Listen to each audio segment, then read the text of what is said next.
আহিলে কাটি দিম বিজেপি যি নেতা আহিব ভোট বিচাৰি কাটি দিম মই কম আমাক লাগিলে গুলিয়াই মাৰিলেও মাৰিব জেললৈ পঠালেও পঠিয়াব কিন্তু ৰাইজৰ স্বাৰ্থত জনসাধাৰণৰ স্বাৰ্থত উজনি অসমৰ প্ৰতিটো প্ৰান্তৰ ৰাইজক কৈছো চৰকাৰে আমাক উত্তৰ দিব লাগে যে হাজাৰ হাজাৰ কোটি টকা লোকচান হোৱাৰ পাছত এইখন শিৱসাগৰ এইখন চৰাইদেউ 50,000 কোটি টকা কোনে দিব কোনোবাই মাত্ৰ ইনভেষ্টিগেশ্যনৰ টিম পঠালে নহ'ব চাইজখি নিমাইজান চাইজখি বেতবাৰী চাইজখি লাকুৱা চাইজখি মলুগুৰি সেই অঞ্চলবিলাক কেন্দুগুৰি অঞ্চলবিলাক চাইজক বানেগড় কাহেই সন্তক বিহুবৰ কি পৰিৱেশ কি পৰিস্থিতিৰ মাজত আছে কিয় দিয়া নহ'ল কিয় মথাৰি বনোৱা নহ'ল কিয় 15 কিলোমিটাৰ মথাৰি উন্মুক্ত হৈ আছে কিয় দিচাঙৰ মথাৰি বনোৱা নহ'ল কিয় দৰিকাৰ মথাৰি বনোৱা নহ'ল কিয় মিটঙৰ মথাৰি বনোৱা নহ'ল ইয়াৰ প্ৰশ্ন উত্তৰ আমাক লাগিব যদিও চৰকাৰী তথ্যমতে মৃতকৰ সংখ্যা দেখুওৱা হৈছে প্ৰায় 72 জন তথাপিতো আমি জনাত দুইখন জিলাৰ প্ৰায় 200ৰো ওপৰত মৃতদেহ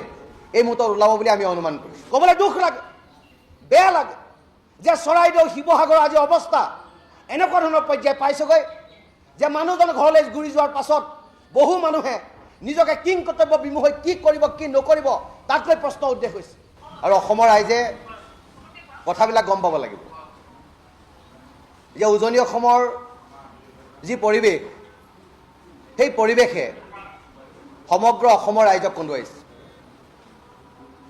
19 জুলাই তাৰিখে দিখৌৰ যি তাণ্ডৱ সেই তাণ্ডৱত চৰাইদেউ জিলা আৰু শিৱসাগৰ জিলাৰ জনসাধাৰণ দিশহৰা হৈ গ'ল জীৱন সম্পত্তি নিৰাপত্তা নোহোৱা হ'ল আজি পৰ্যন্ত সেই ৰাইজসকল পানীৰ তলত আছে কোনো কোনো জেগাত পানী শুকাইছে কিন্তু পলসে গোটেই ঘৰ বাৰী তছনছ কৰি দিলে মানুহ গৰু ছাগলীৰ দৰে মৃত্যুমুখত পৰিছে য'ত ত'ত ডেড বডি পৰি আছে যদিও চৰকাৰী তথ্যমতে মৃতকৰ সংখ্যা দেখুওৱা হৈছে প্ৰায় 72 জন তথাপিতো আমি জনাত দুইখন জিলাৰ যদি গোটেই কথাবিলাক পৰিচৰ্যা কৰি চোৱা যায় প্ৰায় 200ৰো ওপৰত মৃতদেহ এই মুহূৰ্তত ওলাব বুলি আমি অনুমান কৰিছোঁ এটা কথা হ'ল যে স্বাধীনোত্তৰ কালৰ পাছৰ পৰা আজিলৈকে উজনি অসমৰ এই প্ৰান্তবিলাকত এনেধৰণৰ প্ৰলয় বা মহাপ্ৰলয় হোৱা নাই আৰু স্বাধীনোত্তৰ কালৰ পাছৰ পৰা প্ৰায় 50টা বছৰ উজনি অসমৰ ৰাইজে নিজকে কঁকাল পোন কৰি অসমৰ অৰ্থনীতি টনকিয়াল কৰিছিলে নিজেই জীয়াই থকাৰ লগতে অসমখনৰ অৰ্থনৈতিক পৰিকাঠামো অত্যাধিকভাৱে টনকিয়াল কৰিছিল ব্যৱসায় বাণিজ্য আৰম্ভ কৰিছিল বাগান খুলিছিল গৰুৰ ফাৰ্ম গাহৰি ফাৰ্ম খুলিছিল হাজাৰ হাজাৰ বিঘা মাটিত খেতি কৰিছিল কোনোবাই নাৰিকলৰ খেতি কৰিছিল কোনোবাই অমিতাৰ খেতি কৰিছিল কোনোবাই কলৰ খেতি কৰিছিল কোনোবাই কুঁহিয়াৰ খেতি কৰিছিল আৰু সৰ্বস্তে উজনি অসমৰ এই প্ৰান্তবিলাকত ক্ৰমান্বয়ে এই ৰাইজবিলাকে জীয়াই থকাৰ কাৰণে সংগ্ৰাম কৰিছিল আৰু তাৰ ফলত আজি 50টা বছৰৰ পাছত উজনি অসমৰ ৰাইজে মূৰ তুলি জীয়াই থাকিব পৰা পৰিৱেশ সৃষ্টি হৈছিল কিন্তু হঠাতে 19 জুলাই তাৰিখে যি প্ৰলয়ংকাৰী যি বান আহিল সেই বানে উজনি অসমৰ সপোন ছাৰখাৰ কৰি দিলে ক'বলৈ দুখ লাগে বেয়া লাগে যে চৰাইদেউ শিৱসাগৰ আজি অৱস্থা এনেকুৱা ধৰণৰ পৰ্যায় পাইছেগৈ যে মানুহজন ঘৰলৈ ঘূৰি যোৱাৰ পাছত বহু মানুহে নিজকে কিং কৰ্তব্য বিমুখ হৈ কি কৰিব কি নকৰিব তাক লৈ প্ৰশ্ন উদ্দেশ হৈছে মনস্তাত্ত্বিক পৰিৱৰ্তন হৈছে মানুহৰ কাৰণ হাজাৰ হাজাৰ লাখ লাখ কোটি কোটি টকা লোকচানৰ ঘৰত গুচি গৈছে এই মানুহবিলাকে কেনেকৈ থাকিব এই মানুহবিলাকে কেনেকৈ ভৰপাৰি কৰিব আমাৰ প্ৰশ্ন ইয়াত যে কি কাৰণত কি ক্ষেত্ৰত ইমান মহাপ্ৰলয় উজনি অসমৰ এই জিলা দুখনত হ'ল বৰষুণটো আগতেও হয় পাহাৰত ধাৰাসাৰ বৰষুণ হয় দিশত আমি সৰুৰ পৰা দেখি আহিছোঁ যে দিখৌ পানী বুলি ক'লে এদিন এৰাতি কিন্তু দিখৌ পানী বাঢ়িয়ে থাকিল দৰিকাৰ পানী বাঢ়িয়ে থাকিল মৃতকৰ পানী বাঢ়িয়ে থাকিল দিচাঙৰ পানী বাঢ়িয়ে থাকিল গোটেই মানুহক তছনছ কৰি দিলে আৰু আজিও বেতবাৰী চৰাইদেউ এই অঞ্চলৰ মানুহে পানীত টকবকাই আছে পাণবেচা অঞ্চলৰ মানুহে পানীত টকবকাই আছে জকাইচুকৰ মৌজাৰ মানুহে পানীত টকবকাই আছে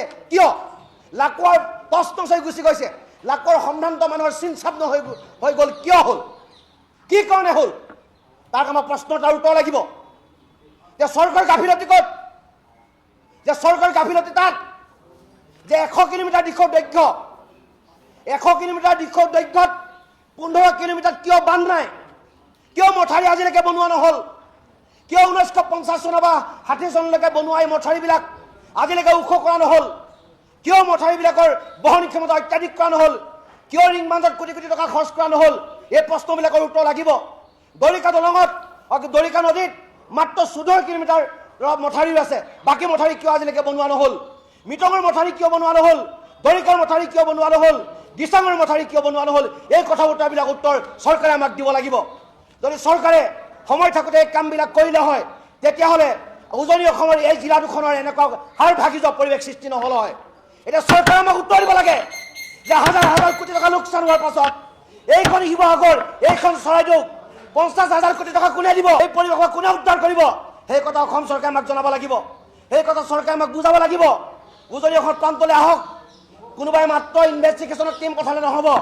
চাইজখি নিমাইজান, চাইজখি বেতবাৰী, চাইজখি লাকুৱা, চাইজখি মলুগুৰি, সেই অঞ্চলবিলাক, কেন্দুগুৰি অঞ্চলবিলাক, চাইজক বানেগড় কাহেই, চন্তক বিহুবৰ, কি পৰিৱেশ, কি পৰিস্থিতিৰ মাজত আছে। হাজাৰ হাজাৰ গৰু মৰি গৈছে, হাজাৰ হাজাৰ গাহৰি মৰি গৈছে। কোনে দিব? কোনে উদ্ধাৰ কৰিব? তাক লৈ প্ৰশ্ন হৈছে। মই আজি শিৱসাগৰীয়া হিচাপে কৈছোঁ, উজনি অসমৰ এজন যুৱক হিচাপে কৈছোঁ, চৰকাৰৰ গাফিলতি আছে।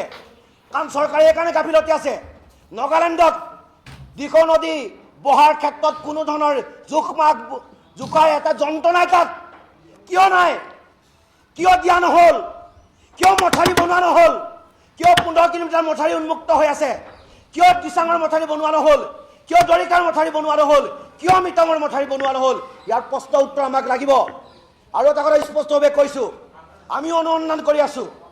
যদি নগালেণ্ডত কয়লা খননৰ কাৰণে, শিল খননৰ কাৰণে যদি এনেকুৱা দুৰ্যোগ নামি আহিছে, মই ক'ম আমাক লাগিলে গুৰিয়াই মাৰিলেও মাৰিব, জেললৈ পঠালেও পঠিয়াব, কিন্তু ৰাইজৰ স্বাৰ্থত, জনসাধাৰণৰ স্বাৰ্থত, উজনি অসমৰ প্ৰতিটো প্ৰান্তৰ ৰাইজক কৈছোঁ, যদি চাইণ্টিফিকেলি প্ৰুভ হয় যে নগালেণ্ডত শিল আৰু কয়লা খননৰ কাৰণে এই পৰিৱেশ হৈছে, তেতিয়া সমগ্ৰ ৰাইজ ওলাই আহিব। এখনো কয়লাৰ গাড়ী কোনো পাৰ কৰিব নোৱাৰাৰ ব্যৱস্থা কৰিব। কোনোবাই চিণ্ডিকেট কৰিছে, কৰি থাকক, মানুহৰ জীৱন সম্পত্তিক লৈ কৰিব নোৱাৰিব। এই কথাটো স্পষ্টভাৱে জনাইছোঁ। অসমৰ মুখ্যমন্ত্ৰীজনক স্পষ্ট বাৰ্তা দিছোঁ, 10,000 কোটি টকা আপুনি যদি আমাৰ উজনি অসমৰ এই জিলা দুখনলৈ প্ৰেৰণ নকৰে, ৰাইজ নিগমে মৰিব। আপুনি আহক, চৌখি ৰাইজৰ অৱস্থা, এই অৱস্থাৰ মাজেৰে ৰাইজে দুখ দুৰ্দশাৰ মাজেৰে জীৱন কটাইছে। স্পষ্ট বাৰ্তা, নদীৰ মথাউৰি বনাব লাগিব। আপোনালোকে DPR প্ৰস্তুত কৰক। 100 কিলোমিটাৰ দিশৰ মথাউৰি আপোনালোকে পুনৰ নিৰ্মাণ কৰিব লাগিব। দিচাঙৰ মথাউৰি বনাব লাগিব, মিটঙৰ মথাউৰি বনাব লাগিব, দৰিকাৰ মথাউৰি বনাব লাগিব।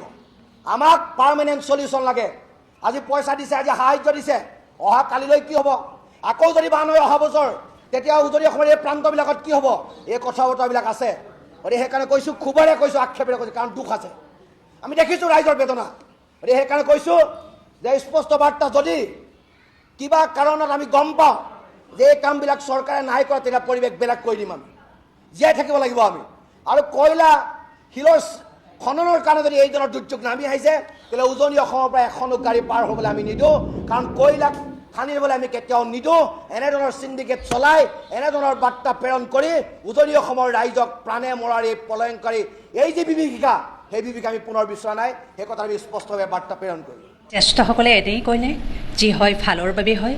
সঁচাকৈয়ে যি হ'ল চাগে সঁচায়ে ভালৰ বাবেই হ'ল। তাৰেই যেন এক জ্বলন্ত উদাহৰণ উজনিৰ বান পৰিস্থিতি। উজনিৰ এই বান পৰিস্থিতিয়ে আমাৰ মহাপুৰুষ গুৰু দুজনাই বান্ধি থৈ যোৱা বৰ অসমৰ ফেটিটো যেন আৰু বেছিকৈ বান্ধি থৈ গ'ল। আমাৰ শ্ৰদ্ধাৰ প্ৰাণৰ শিল্পী জুবিন দাই সপোন দেখা, জুবিন দাই ভবাৰ দৰে, জুবিন দাই বিচৰাৰ দৰে আমাৰ বৰ অসমখন যেন কোনো জাতিভেদ নোহোৱা কৰি থৈ গ'ল। সঁচাকৈ সকলো জাতি জনগোষ্ঠীৰ মানুহে ওলাই আহি যেনেকৈ উজনি অসমৰ সেই বানপীড়িত অৱস্থাত থকা ব্যক্তিসকলক সহায় সহযোগ কৰিছে, তাতেই যেন কোনোবাখিনিত হেৰাই গ'ল যে কোন হিন্দু কোন মুছলমান।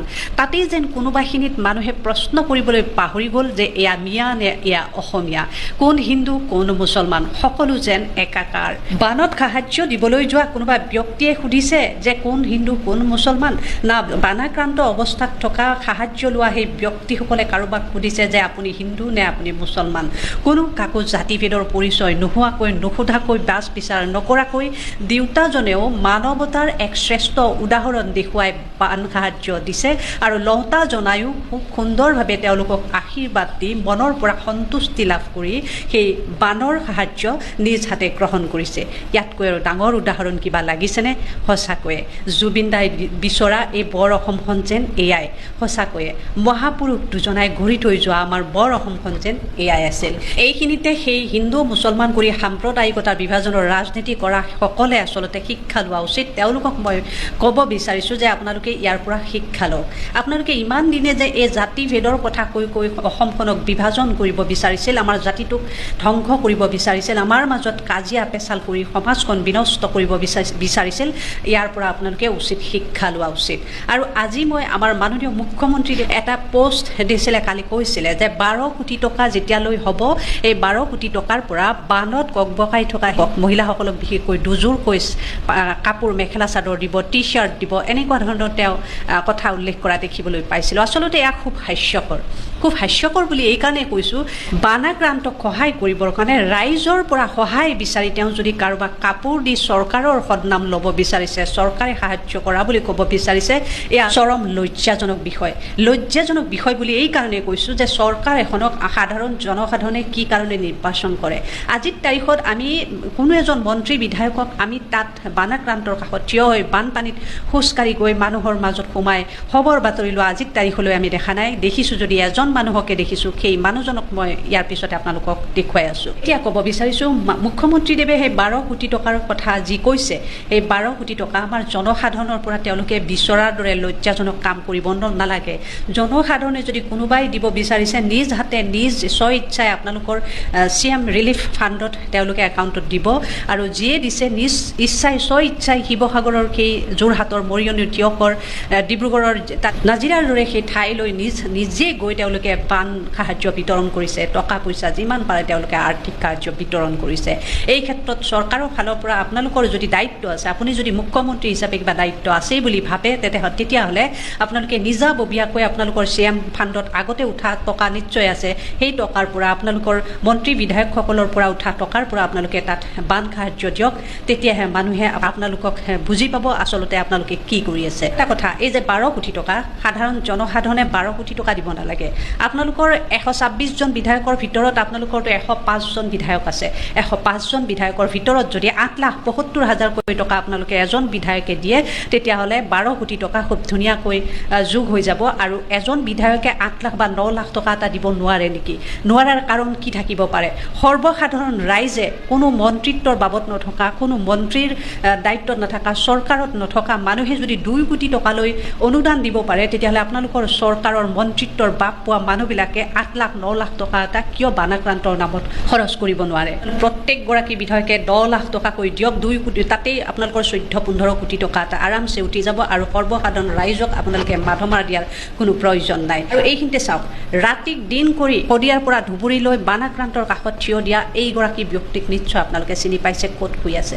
এই যিগৰাকী ব্যক্তিক আপোনালোকে পাগল বুলি আখ্যা দিয়ে, যিগৰাকী ব্যক্তিক আপোনালোকে ছ'চিয়েল মিডিয়াত গালি পাৰি একেবাৰে অশ্লীল ভাষাৰে কোনো এটা শব্দ নাইকিয়া কৰি পেলাই আপোনালোকে এই মানুহজনক কি বুলি উপলুঙা কৰা নাই, আপোনালোকে এই মানুহজনক কি বুলি গালি পৰা নাই। যিজন মানুহে কাৰো গালিকে ভ্ৰক্ষেপ নকৰি তেওঁ নিজৰ লক্ষ্যত সদায় স্থিৰভাৱে গৈ আছে, কোনো দিনে কাৰো কথাত ভ্ৰক্ষেপ নকৰা, গুৰুত্ব নিদিয়া এই মানুহজনে কেৱল অসম আৰু নিজৰ জাতিটোৰ কাৰণে, নিজৰ ৰাইজৰ দুখ দুৰ্দশাৰ কাৰণে, ৰাইজৰ কাৰণে তেওঁ সদায় মাত মাতি আহিলে। আৰু আজিৰ তাৰিখলৈ তেওঁ কোনো ধৰণৰ ন্যূনতম এটা দৰমহা পোৱা, এই কোনো শাসকীয় পক্ষৰ মন্ত্ৰিত্বৰ বাব নোপোৱা এইগৰাকী মানুহে আজি এই চৰকাৰখনক কৰি দেখুৱালে যে দিনে ৰাতি প্ৰথম দিনাৰ পৰাই যদি সেই বানাক্ৰান্তৰ কাষত কোনোবা আছে, এইজন মানুহকে আপোনালোকে দেখিবলৈ পাব। আৰু দ্বিতীয়তে এইগৰাকী ছোৱালীক নিশ্চয় আপোনালোকে দেখিছে, যাক আপোনালোকে বংগকন্যা বুলি গালি পাৰিছিল, যাক আপোনালোকে এটা সময়ত আজি প্ৰায় 5-6 মাহমানৰ আগত এইগৰাকী ছোৱালীক আপোনালোকে তেওঁৰ অনুষ্ঠান বাতিল কৰিব লাগে বুলি অসমৰ চুকে কোণে আপোনালোকে প্ৰচাৰ কৰিছিল, আৰু বহু এনেকুৱা ঠাই বিশেষে এই ছোৱালীগৰাকীৰ বংগকন্যাগৰাকীৰ অনুষ্ঠান পৰ্যন্ত বাতিল কৰিছিল, আৰু কিমান অশ্লীল ভাষাৰে গালি পাৰিছিল এই ছোৱালীগৰাকীক। তেওঁৰ ভুল আছিল যে জুবিনদাৰ এটা গীত তেওঁ নিজৰ ষ্টাইলত গাইছিল, আৰু সেইটোৱে আছিলে তেওঁৰ ভুল। কিন্তু এইগৰাকী বংগকন্যাই কি কৰিছে আপোনালোকে শুনি আচৰিত হ'ব। এয়া চাওক, CM ৰিলিফ ফাণ্ডত তেওঁ নগদ 1 লাখ টকা প্ৰদান কৰিছে এই উজনি অসমৰ বানাক্ৰান্তসকলক সহায় কৰাৰ উদ্দেশ্যে আৰু লগতে চাওক তেওঁ নিজে গৈ সেই ঠাই পৰিদৰ্শন কৰি সেই বানাক্ৰান্ত মানুহৰ লগত কথা পাতিছে পানীত নামিছে আৰু কিছু সামৰ্থ্য অনুযায়ী তেওঁ সাহায্য প্ৰদান কৰা দেখা গৈছে সেইবাবে কওঁ ভৱিষ্যতে কোনোবা মানুহক গালি পৰাৰ আগত আপোনালোকে এশবাৰ চিন্তা কৰিব আপোনালোকে কিন্তু যাকে গালি পাৰি আহিছে সেইজন মানুহে বিপদৰ সময়ত আপোনালোকৰ কাষত থিয় দিছে গতিকে কাকো মিয়া অসমীয়া হিন্দু মুছলমান বা মানুহ অমানুহ বুলি বেলেগ বিদেশী বুলি কোনো ধৰণৰ অশ্ৰাব্য গালি গালাজ কৰি যাতে আপোনালোকে পৰিৱেশ বিনষ্ট নকৰে যে সকলোকে সকলো সময়ত লাগিব বুলি ভাবি সহায় সহযোগিতা কৰি আগবাঢ়ি যাব লাগিব এইখিনিতে ক'ব বিচাৰিছোঁ আমাৰ এই বান পৰিস্থিতিয়ে আমাক আৰু নতুন কেইটামান কথা শিকালে যে এই বান পৰিস্থিতিত আমাৰ অসমত উজনি অসমত এই বানাক্ৰান্তসকলক আমাৰ অসমীয়া মানুহেহে সহায় কৰিছে অসমীয়া মানুহৰ উন্নতি সাধিবলৈ হাজাৰ হাজাৰ বিঘা মাটি যে লৈছিল আদানী আম্বানী ৰামদেৱ কলৈ গ'ল তেওঁলোক খিলঞ্জীয়া অসমীয়া ঠিকাদাৰকেইটা কলৈ গ'ল গুৱাহাটীৰ মাৰোৱাৰী মহা কলৈ গ'ল এতিয়া যিসকলে নেকি আমাৰ অসমত থাকি আমাৰ অসমীয়া মানুহকে লুটি হাজাৰ হাজাৰ টকাৰ ব্যৱসায় চলাই আছে কলৈ গ'ল তেওঁলোকৰ দায়িত্ব নাই নেকি অসমখনত থাকি প্ৰধানমন্ত্ৰীয়ে যেতিয়া দুখ প্ৰকাশ কৰিব লাগিছিল অসমীয়াৰ দুৰ্দশা দেখি তেতিয়া নকৰিলে গৃহমন্ত্ৰীয়ে তালাব বনাই অসমৰ বানপানী ৰোধ কৰিব বিচাৰিছিল কিন্তু তেওঁ কলৈ গ'ল তেওঁ আহিছেনে এবাৰ তলেৰে আহিব নালাগে ওপৰেৰে আহি হ'লেওতো বানাক্ৰান্ত ঠাইবোৰ পৰ্যবেক্ষণ কৰিব পাৰিলেহেঁতেন কিন্তু কৰিলেনে নকৰে এইবোৰ মিছা আশা কৰি লাভ নাই যি কৰিছে আমাৰ অসমীয়াই কৰিছে অসমীয়া মানুহৰ দুৰ্দশা অসমীয়া মানুহেই বুজিব আৰু বুজিছে তাৰ প্ৰমাণ আপোনালোক সকলোৱে পায়ে থৈছে ইতিমধ্যে দীপলিনা ডেকাইটো কান্দি দিলে বানাক্ৰান্তৰ অৱস্থা দেখি মই বহুতৰে নাম হয়তো ল'ব পৰা নাই যিসকলে ইতিমধ্যে বহুতে আমাৰ পংকজ পাঠক নিজে দেখা পাইছে হাজাৰজনে তেওঁক সহায় কৰিছে আৰু তেওঁ সেই সকলৰ সাহায্যসমূহ নিজে গৈ এটা টীম লৈ গৈ সেই বানাক্ৰান্ত মানুহক সহায় কৰিছে হেজাৰজন আছে নাম ল'বলৈ অসম্ভৱ কিন্তু সেই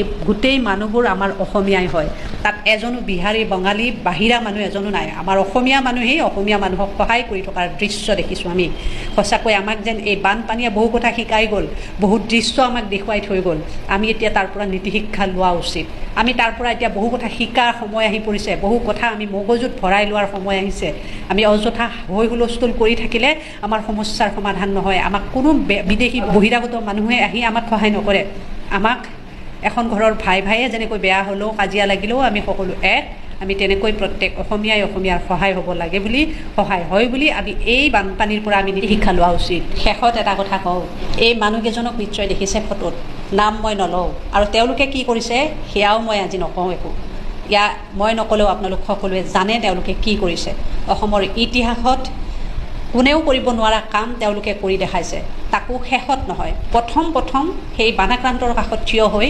বানাক্ৰান্তৰ কামত আহিব পৰা কামটো কিন্তু এওঁলোক তিনিজনে কৰিছে বেলেগ পদ্ধতিৰে শাসনাধিষ্ঠ চৰকাৰখনৰ কেইজন মন্ত্ৰী বিধায়ক সেই বানাক্ৰান্তৰ কাষত থিয় হোৱা আপোনালোকে দেখিছে এগৰাকীটো বিদেশ ভ্ৰমণ কৰিবলৈ গৈছে বাজেট অধিৱেশনৰ কাৰণে তেওঁলোকে যোৱা বুলি বহুতে কৈ আছে বহুত কমেণ্টত মই দেখিবলৈ পাইছোঁ বাজেট অধিৱেশনৰ কাৰণে যদি হিতেন গোস্বামী বুলি কোৱা তেখেত যদি বিদেশত ভ্ৰমণ কৰিব যাব পাৰে ছুটী লৈ তেন্তে ছুটী লৈ বাহিৰত ফুৰিব যোৱাটো ডাঙৰ নে বানাক্ৰান্তত ককবকাই থকা মানুহৰ দুৰ্দশাটো ডাঙৰ গতিকে অধিৱেশন ছুটী লৈ যদি বানাক্ৰান্তক সহায় কৰিব যাব নোৱাৰে তেন্তে ফুৰিবলৈ যাব কেনেকৈ পাৰে বিদেশ ভ্ৰমণ কেনেকৈ কৰিব পাৰে সঁচাকৈ খুব চিন্তাৰ বিষয় কথাবোৰ ভিডিঅ'টো যদি সঁচা অৰ্থত আপোনালোকে একমত ভিডিঅ'টো যিমান পাৰে শ্বেয়াৰ কৰিব যাতে ৰাইজে কথাবোৰ বুজি উঠে যাতে আমাৰ মাজত বিভাজনৰ ৰাজনীতি পুনৰ নহয় আমি শৃংখল চলিহা ডাঙৰীয়াকো এইখিনিতে ধন্যবাদ জ্ঞাপন কৰিব বিচাৰিছোঁ তেওঁ যাতে তেওঁৰ মত যাতে আৰু পুনৰ সলনি নহয় তেওঁক আমি আজি এটা ঐতিহাসিক মছজিদত আমি উপস্থিত হৈ তেওঁ কোৱা কথাখিনি আমি শুনিলোঁ তেওঁ আজমল ডাঙৰীয়াৰ কাষত থিয় হৈ মাদ্ৰাছাত সহায় কৰিব বুলি কোৱা শুনিলোঁ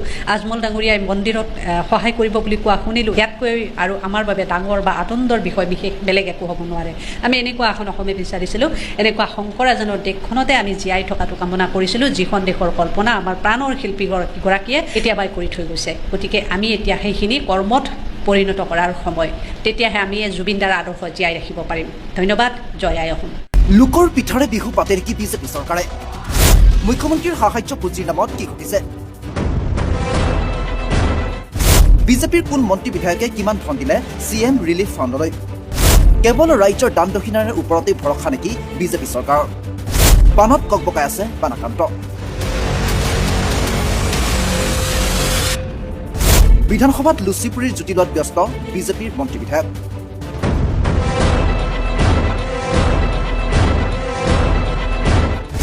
মিয়া বুলি উপহাস কৰা আচমনে দেখুৱালে মানৱতা।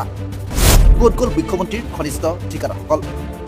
মুখ্যমন্ত্ৰীয়ে থলুৱা বুলি স্বীকৃতি দিয়া অশোক সিংহল, বিজয় গুপ্তা, শিলাদিত্যদেৱ ক'ত? বানমুক্ত অসমৰ প্ৰতিশ্ৰুতি দিয়া অমিত শ্বাহ অসমলৈ নাহিল কিয়? বানত ককবকাই আছে ৰাজ্যৰ জনতা। বিজেপিৰ মন্ত্ৰী বিধায়ক ব্যস্ত লুচি পুৰি খাই ফটোশ্বুট কৰাত। বিধানসভাৰ অধ্যক্ষ তুলিৰাম ৰংহাঙৰ দৰে নেতাই এবাৰো খবৰ লোৱাৰ অনুভৱ কৰা নাই বানাকান্তৰ ৰাইজৰ। ইয়াৰ বিপৰীতে AIUDFৰ সভাপতি বদৰুদ্দিন আজমলকে ধৰি কংগ্ৰেছৰ বিধায়কসকল থিয় দিছে বানাকান্তৰ ৰাইজৰ কাষত। মন কৰিবলগীয়া যে মিয়া বুলি উপহাস কৰা বদৰুদ্দিন আজমলে বানাকান্তৰ কাষলৈ গৈ সহায়ৰ হাত আগবঢ়াইছে। প্ৰতিটো পৰিয়ালক যিমান পাৰি সাহায্য দিছে। আনকি বানত বিধ্বস্ত হোৱা মন্দিৰ আৰু নামঘৰ মেৰামতিৰ বাবে 25 লাখৰ পৰা 50 লাখ টকা পৰ্যন্ত আৰ্থিক অনুদান দিয়াৰ কথাও ঘোষণা কৰিছে। কিন্তু এইগৰাকী বদৰুদ্দিন আজমলক দিছপুৰত সোমাব নিদিওঁ বুলি নিৰ্বাচনৰ সময়ত টেটু ফালি চিঞৰি গগন ফালিছিল মুখ্যমন্ত্ৰী ডক্টৰ হিমন্ত বিশ্ব শৰ্মাই। মুখ্যমন্ত্ৰী আৰু বিজেপিৰ বাবে বদৰুদ্দিন আছিল অসমীয়া সমাজৰ বাবে ক্ষতিকাৰক। আকৌ এবাৰ শুনক মুখ্যমন্ত্ৰীৰ সেই মন্তব্য। আজি আমি তেওঁলোকক কৈছো যে আজমলে হওক কোনোবা আন ব্যক্তিয়ে হওক, তোমালোকক আমি কৈছো যে বিজেপি যেতিয়ালৈকে আছে, অসমৰ ৰাইজৰ মৰম যেতিয়ালৈকে বিজেপিক থাকিব, কোনো আজমলক আমি দিছপুৰৰ ওচৰে পাজৰেও আমি সোমাব নিদিওঁ। এয়া আমাৰ সংকল্প। কিন্তু অসমীয়া সমাজৰ বাবে বদৰুদ্দিন আজমলৰ দৰে ব্যক্তিৰ যে প্ৰয়োজন সেয়া পুনৰবাৰ প্ৰমাণিত হ'ল। মন কৰিবলগীয়া যে বদৰুদ্দিন আজমলৰ এনে মহানুভৱতাৰ বিপৰীতে মুখ্যমন্ত্ৰীৰ বুকুৰ কুটুমসকল আছে নিৰাপদ দূৰত্বত। মুখ্যমন্ত্ৰী ডক্টৰ হিমন্ত বিশ্ব শৰ্মাই থলুৱা খিলঞ্জীয়া বুলি স্বীকৃতি দিয়া মন্ত্ৰী অশোক সিংহল, বিজয় গুপ্তা, শিলাদিত্যদেৱ আদিয়ে এবাৰো বানাকান্তৰ ৰাইজৰ কাষলৈ যোৱাৰ প্ৰয়োজন অনুভৱ কৰা নাই। মুখ্যমন্ত্ৰী হিমন্তৰ কাৰ্যকালত সৰ্বাধিক ঠিকাৰ কাম আদায় কৰা অনুপম শৰ্মা, অনিল দাস, সিংভি, ধনুকাইহঁতৰ দৰে ব্যাগুম ঠিকাদাৰসকলেও উজনিৰ বানাকান্তৰ কাষত এবাৰ থিয় দিয়াৰ আহৰি পোৱা নাই। কাৰণ এওঁলোক ব্যস্ত মুখ্যমন্ত্ৰী আৰু তেওঁৰ পৰিয়ালক তৈল বৰ্তন কৰাতহে। ৰাজ্যত এনে এক প্ৰতিচ্ছবিৰ মাজতে আৰম্ভ হৈছে মুখ্যমন্ত্ৰীৰ সাহায্যৰে পুঁজিৰ আন এক বিতৰ্ক। গায়ক নীলোৎপল বৰাই CM ৰিলিফ ফাণ্ডত ধন দিয়া আৰু বালিত মোটা একেই কথা বুলি মন্তব্য কৰাৰ পিছত জাঙুৰ খাই উঠিছে বিজেপিৰ মন্ত্ৰী বিধায়ক আৰু পানী নেতাসকল। সামাজিক মাধ্যমত এই বুলিও চৰ্চা চলিছে যে মুখ্যমন্ত্ৰীৰ সাহায্য পুঁজি নিৰ্দিষ্ট একাংশ বিধায়কৰ সমষ্টিতহে খৰচ কৰা হয়। আনহাতে ৰাইজৰ পৰা দান বৰঙণি লৈ গঠন কৰা মুখ্যমন্ত্ৰীৰ সাহায্য পুঁজিত মন্ত্ৰী বিধায়কৰ অৱদান ভিন্ন। বিজেপিৰ মন্ত্ৰী বিধায়কে ধন দি এই পুঁজি টনকিয়াল কৰাৰ সলনি এই পুঁজি নিজৰ সমষ্টিলৈ নিয়াৰ ক্ষেত্ৰতহে হেতা ওপৰা লগায়। এই সন্দৰ্ভত গায়ক নীলোৎপল বৰাই সামাজিক মাধ্যমত প্ৰকাশ কৰিছে আন এক ভিডিঅ'। তেওঁৰ বিৰুদ্ধে আবুল তাবুল কৈ দায় সাৰিব বিচৰা বিজেপিৰ মন্ত্ৰী বিধায়কক সকীয়াই দিলে গায়ক নীলোৎপল বৰাই। প্ৰথমে চাই লওক এই ভিডিঅ'। মই কালি দিয়া মন্তব্যৰ পিছত গোটেই বিজেপি MLA সকল মোৰ পিছত পৰি গৈছে। মই সকলোকে এইটোৱে প্ৰশ্ন সুধিব খুজিছো যে আপোনালোকৰ ইমান সময় নাই। মইতো এটা সাধাৰণ গান গোৱা ল'ৰা। আপোনালোকে মোৰ পিছত লাগি থকাতকৈ মোৰ ওপৰত মন্তব্য দিবলৈ আপোনালোকৰ সময় আছে, কিন্তু আপোনালোকৰ ৰাইজৰ কাষত গৈ ৰাইজৰ লগত থাকিবলৈ এই দুৰ্যোগৰ সময়ত আপোনালোকৰ সময় নাই। চোৰ এটাক চোৰ বুলি ক'লে যেনেকৈ হঠাৎ জাঙুৰ খাই উঠে, আপোনালোকে দেখোন তেনেকুৱা বিহেভ কৰিছে। মই আৰু নতুন জেনেৰেশ্যনৰ গোটেই ইণ্ডিয়া আৰ্টিষ্টখিনি মিলি ইনষ্টাগ্ৰামত 4 ঘণ্টাৰ লাইভ অনুষ্ঠান পাতি বলিউডৰ পৰাও 4-5জন আৰ্টিষ্ট আনি সকলোৰে পৰা ডনেশ্যন লৈ আমি নিজৰ দায়িত্বখিনি কৰাৰ পিছতহে আনক সমালোচনা কৰিছো। CM ৰিলিফ ফাণ্ডতো আপোনালোকে প্ৰত্যেকে ক'ব পাৰিলেহেঁতেন 126জন MLA বোলে 10 লাখকে টকা দিলে, তাৰ পিছত বোলে ইমানখিনি পইচা হ'ল। মুখ্যমন্ত্ৰীয়ে কৈছে যে আমি নিজে দিয়াৰ পিছত ইমান কোটি টকা হৈছে, এতিয়া আমাৰ লগত কোনোবাই জইন কৰিলে কৰিব পাৰে, তেনেকৈহে ক'ব লাগে। আপোনালোকে নিজে কি কৰিছে ৰাইজে দেখি আছে। কালি এজন MLA মই নাম কম নেকি, কালি 10,000 মানুহক ভাত খুৱাম বুলি গোটেই দিনটো ভোকত ৰাখিলে। ভোকত ৰাখি তেওঁ আবেলি গৈছে। আবেলি যোৱাৰ পিছত তাত গৈ শ্বুটিং কৰিবলৈ লাগিছে, কেমেৰা লৈ গৈছে। তাৰপিছত ৰাইজে পহু খেদা দিছে। মুখ্যমন্ত্ৰী পুঁজিত আপোনালোকে বেছি পইচা দিব পৰা আৰু বহুত ৰিজন আছে। আপোনালোকে 5 বছৰ কাৰ্যকালৰ পিছত আপোনালোকে গোটেই জীৱনটো পেঞ্চন পায়, আৰু আজিকালি ল'ৰা ছোৱালীয়ে গোটেই জীৱনটো চাকৰি কৰিও পেঞ্চন নাপায়। আৰু ৰাইজে বিপদৰ সময়ত জুবিন দাৰ ওচৰলৈ কিয় দৌৰ মাৰিব লগা হৈছিল? কাৰণ মুখ্যমন্ত্ৰী ৰিলিফ ফাণ্ডৰ পৰা তেওঁলোকে একো সহায় কেতিয়াও নাপায়। যোৱা কোভিডৰ পৰা আৰম্ভ কৰি আপোনালোকে মুখ্যমন্ত্ৰী পুঁজিত যে ইমানবোৰ পইচা ল'লে ৰাইজৰ পৰা, তাৰ কোনো ধৰণৰ হিচাপ নাই। মানুহে কমেণ্টত লিখি আছে চবে। আপোনালোকে এনেকুৱা এটা সময়ত কি ভূমিকা গ্ৰহণ কৰিছে গোটেই ৰাইজে দেখি আছে। ৰাইজ নিজে ওলাই আহিছে, লগত ইনফ্লুৱেঞ্চাৰ আৰ্টিষ্টৰ পৰা আৰম্ভ কৰি সাংবাদিক সকলোৱে সহায় কৰিছে। আৰু আপোনালোকে কৈ আছে যে বানপানী ক্লাউড বাৰ্ষ্টৰ কাৰণে হৈছে। ক্লাউড বাৰ্ষ্টৰ কাৰণে নাই হোৱা বুলিতো নাগালেণ্ডে কৈ দিলে। এতিয়া কি কাৰণে হৈছে? অবৈধ কয়লা খননৰ কাৰণে হৈছে, গছ কটাৰ কাৰণে হৈছে, অবৈধভাৱে পাহাৰবিলাক কটাৰ কাৰণে হৈছে, নে কি কাৰণে হৈছে? আপোনালোকে কওক, বানপানী কিয় হৈছে সঠিক কাৰণটো আপোনালোকে ৰাজহুৱা কৰক। আৰু মোৰ লগত লাগি থাকি একো লাভ নাই। মই মোৰ মানুহখিনিৰ লগত মই থাকিমেই, মই সদায় থাকো আৰু আগলৈও থাকিম। আৰু বহুত কিবা কিবি পৰিকল্পনা কৰি আছো। আগন্তুক দিনত ৰাইজে মোক অসমত দেখিব মই কি কৰিম। আৰু মই শেষত আপোনালোকক আকৌ এবাৰ ক'ব খুজিছো, মোৰ লগত লাগি নিজৰ চৰকাৰৰ বিপদ চপাই নল'ব। হয়, ঠিকেই শুনিছে। চোৰক চোৰ বুলি ক'লে গাত লাগিবই। News x report, NP live. আহিলে কাটি দিম। কাক কাটিব? বিজেপি যি নেতা আহিব ভোট বিচাৰি কাটি দিম। কি জনাব ৰাস্তাৰ ইমান বেয়া অৱস্থা? ৰাস্তা মানে আমাৰ গাঁৱৰ ৰাস্তাটো আপোনালোকে ছবিটো মানে উঠাই লৈ পেলাই গোটেই হোজাই সমষ্টিৰ পাব্লিকে চাব পৰা অৱস্থাত দেখাই দিব। আজি আমাৰ এই বিধানসভাৰ যিমান ইলেকশ্যন আহে তিমান সময়ৰ পৰা আমি MLA পিছে দৌৰিছো, জিকাইছো, ছাপৰ্ট কৰিছো, কিন্তু ছাপৰ্ট পোৱাৰ পিছত সিহঁতে আমাক ধকা দিয়ে। আজি কংগ্ৰেছৰ সময়ত আমাক যিটো ৰাস্তা অলপ মেৰামতি কৰিব লগা আছিল, কংগ্ৰেছৰ সময়ত অলপ কৰিছে। বিজেপিয়ে আমাক ইমান বিশ্বাসঘাতকতা কৰিছে, মানে পিন পইণ্ট পৰ্যন্ত ৰাস্তাত চেংচন আহিছে, কিন্তু বেলেগ নাম ৰাতিৰ ভিতৰতে পিন পইণ্টত মানে বেলেগ গাঁৱৰ নাম লিখি থৈ গৈছে। এতিয়া আমি আমাৰ বিধানসভাৰ যিটো আমাৰ এইবাৰ বিধানসভাৰ সমষ্টিৰ পৰা জিলি বাইদেৱে যেতিয়া বিধায়ক হিচাপে মনোনীত হৈছে, বাইদেউৰ লগত আমি গোটেই গাঁওবাসী আমি ছাপৰ্ট কৰিম। বাইদেউ আমাৰ গাঁৱৰ এই ৰাস্তা ঘাট মেৰামতি কৰিব বুলি বাইদেউ আমাক ছাপৰ্ট কৰি পেলাই বাইদেউ কথা পাতিছে, বাইদেউ আমাৰ লগত বুজাবুজি কৰিছে, আমিও প্ৰতিশ্ৰুতি দি দিছে বাইদেউ। আৰু বাইদেউ মানে বিধানসভাৰ বিধায়ক যেতিয়া আমি প্ৰতিটো মহিলা বাইদেউৰ নিচিনা আমি বিধানসভাৰ বিধায়ক বুলি আমি নিজে ভাবিছো। আমি বাইদেউক ফুল ছাপৰ্ট কৰিছো, কিয় যিমান বিজেপিৰ নেতাবিলাক ইয়াৰ পৰা ওলাই গৈছে চবে আমাক বিশ্বাসঘাতকতা কৰিছে। মই একদম কৈ আছো, বিজেপি মুৰ্দাবাদ, কংগ্ৰেছ জিন্দাবাদ, জিলি বাইদেউ জিন্দাবাদ, বাকী নেতা চব মুৰ্দাবাদ। জিলি বাইদেউ জিন্দাবাদ, জিলি চৌধুৰী জিন্দাবাদ, বিজেপি মুৰ্দাবাদ, বিজেপি মুৰ্দাবাদ। আহিলে কাটি দিম, কাক কাটিব? বিজেপি যি নেতা আহিব ভোট বিচাৰি কাটি দিম।